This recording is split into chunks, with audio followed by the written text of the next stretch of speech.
We want to be a patient, loving, kind mom, so why are we yelling again?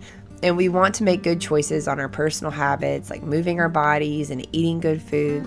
So why are we going through the Chick-fil-A drive-thru again in our yoga pants and our messy bun, and when we really haven't even broken a sweat? We want to stop staying up late scrolling, feeling ashamed that we wasted yet another evening that we could have been setting up for a better day tomorrow. Why is it so hard to break out of this negative cycle, and could we be self-sabotaging ourselves as moms? In this video, I want to show you 5 ways to break out of this toxic cycle of not seeing our lives go in the direction that we want to as moms, and to start making real progress to become the gentle, loving, disciplined, and faithful women we have always longed to be and that we were made to be. I really believe that you can start to see your life go in a better direction. You can get excited to wake up again, and I want to show you how. So hey, my name is Lana. This is Girl Teach Me. This whole channel was just made to be a help to new moms, to help the new mom who's probably feeling a little overwhelmed, a little discouraged, a little sleep deprived, start to make changes to become the intentional mama that she's always longed to be. If that resonates with you, I hope that you will stay and hit subscribe. And I say this in all of my YouTube videos because how are you going to know unless I tell you? If you also happen to be a pregnant mama, I have a free class that will help you with 5 key decisions you need to make to have a better birth experience.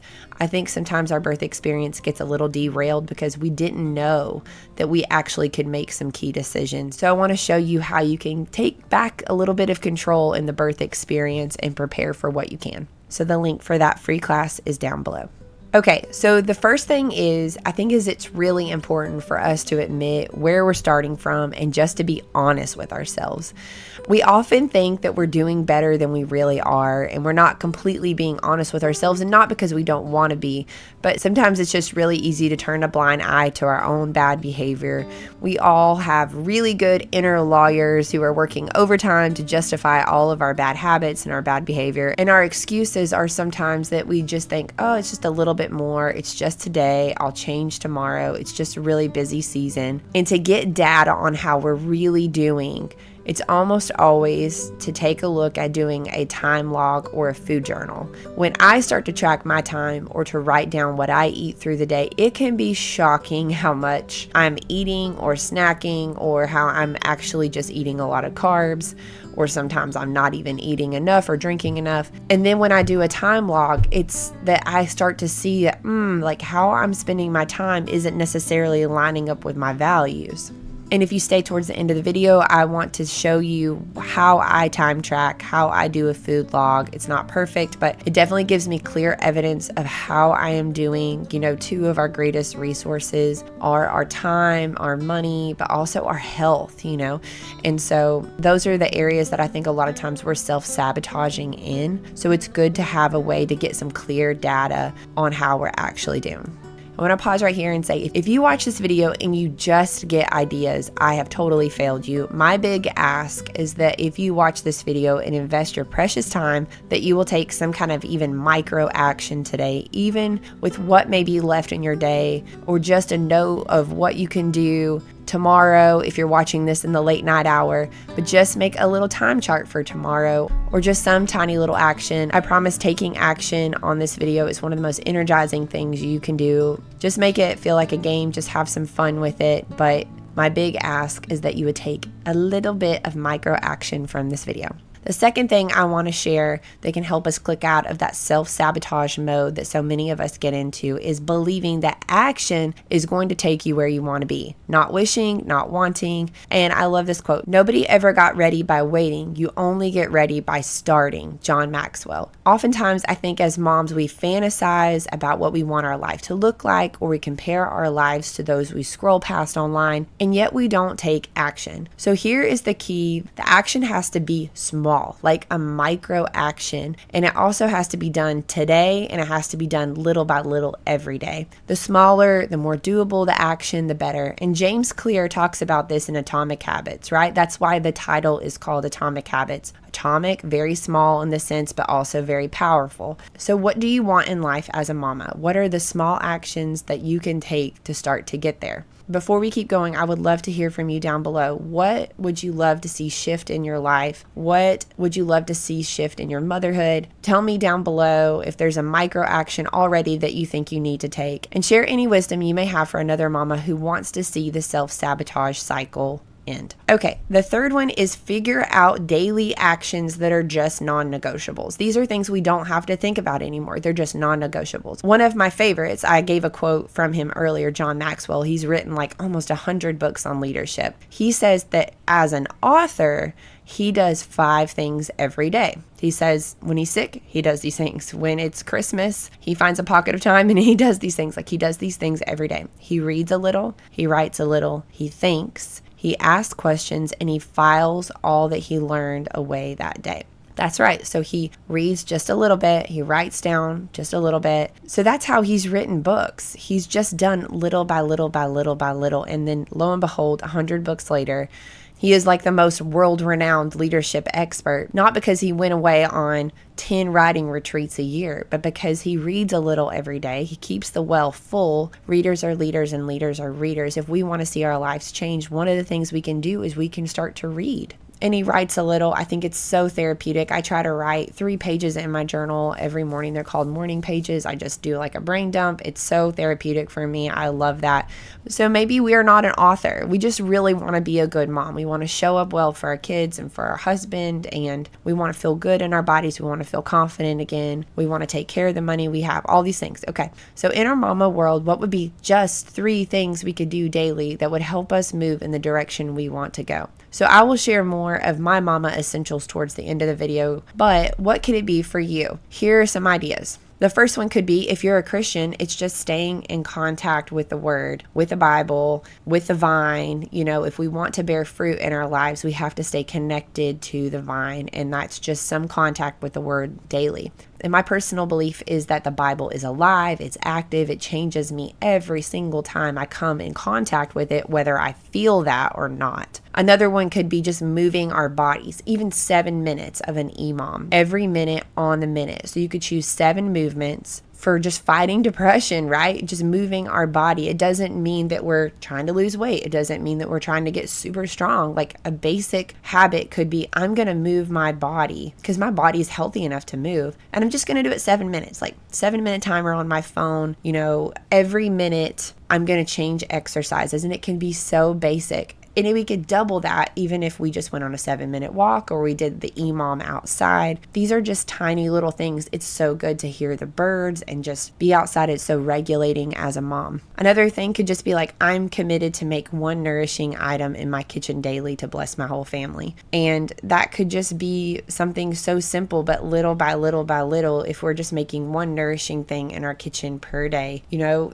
eventually we're going to grow that skill of making nourishing foods. Okay, the next one is just asking for help from the right people. Oftentimes we fail because we go at it alone. Mentors and friends, they just can help so much. The wisdom book of the Bible, Proverbs, talks about the dangers of being alone too much. Proverbs 18:1, it says, whoever isolates himself seeks his own desire. He breaks out against all sound judgment. And sometimes we can just get in this echo chamber, you know, whereas if we can get around some good, challenging friends, it can help so much.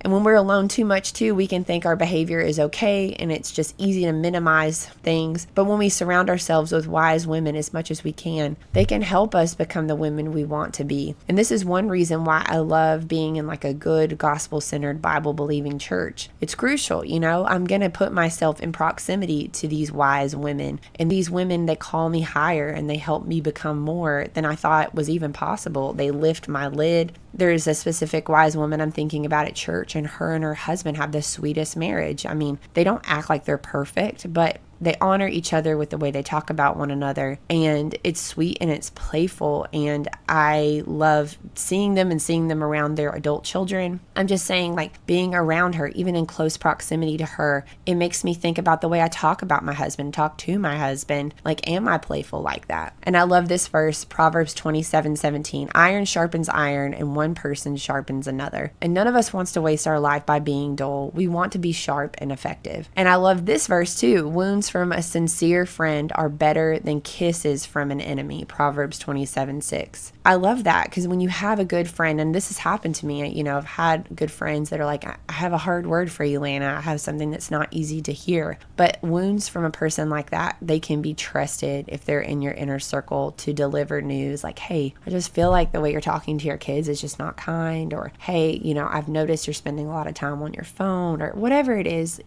As friends, we should be cutting each other from the front to help each other get better, and that's just the iron sharpening iron. Okay, before we keep going, I want you to tell me below what has helped you the most in making strong friendships with otherwise women you respect. I know adult friendships are not always easy. How have you cultivated life-giving relationships with other mamas? Share below, because I know your wisdom can be a help to another mom who is feeling very isolated and alone and feeling like friendships are literally impossible as a mom. So yeah, share your wisdom down below if that's something that has come a little easier for you. And the last one is, it's just going to take discipline. But the good news is that the Lord is there to help us if we just ask. What is discipline? One definition of discipline is that discipline is the bridge between our goals and our accomplishments. And I love this quote. We all must suffer one of two things, the pain of discipline or the pain of regret. That's Jim Rohn. And one thing I like to say is, when you can, choose your hard. We don't always get to choose our hard, but sometimes we do get to choose our hard. All of life isn't easy. Wouldn't we rather have the working pain of discipline versus the hurting pain of regret? And before I show you a sneak peek of how I time track and keep my food journal and track my habits and things like that, I want to read you this quote. You don't have to be great to start, but you have to start to be great. Starting today is probably the most important action we can take to stop self-sabotaging ourselves by minimizing the actions that we're doing that are hurting ourselves, hurting our family, and to believe that if we just start stacking day after day these small, seemingly insignificant disciplines together, that over time God can multiply it into much, especially if we put Him first and seek Him first. So here's my time log. This is actually not an action I do every day. Instead, I do a time log in food journals as occasional resets and audits of my life. If I'm going to get back started eating clean after a vacation, I will do a couple days of time tracking and food tracking. And this just helps me get back in a rhythm,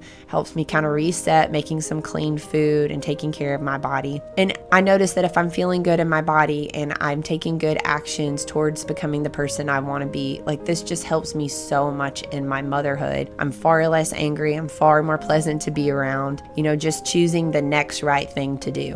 Okay, and this is how I plan my weeks, and these are my mama essentials. I can do all these little habits, and each one takes me like maybe 7 minutes or less. Some days the box I check takes an hour, sometimes it takes 7 minutes, but I can do all of them in 7 minutes or less because there are only some small gaps during the day where I'm gonna bust a move and do one of these things. Another thing that helps me keep growing as a woman is reading. Like I said earlier, it just feels like a lost art in our culture, and so I really want you to consider grab this free download I have down below. It's a huge list of books that I have read that have helped me grow in my knowledge and wisdom as a woman. They are split up by category like motherhood, health, birth, parenting, home. You're just going to find some real gems on this list, so make sure you go grab that download. You can do this. Go take some action today. Decide what your 3 mama essentials are going to be. And like the quote I read to you before, you don't have to be a great woman or a mama to start, but you have to start to be a great woman and a mama. I would love to hear your 3 mama essentials moving forward down below. How are you going to take a small but mighty action today? Tell me down below, because I seriously love hearing from all of you guys, each and every one of you. And I even love when y'all respond to each other's comments and encourage one another. I really feel like we're building a strong community here on YouTube of women who want to be an intentional mama. I know sometimes out in our culture,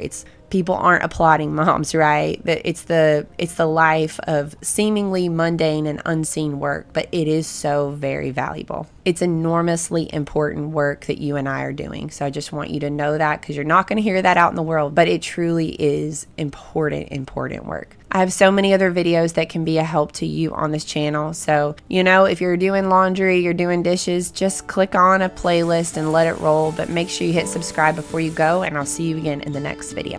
It's so unnecessary dwelling about the past, 'cause I know that God is good. He led me to where I'm at. Sometimes I feel like giving up, you're giving in, but everything happens for a reason.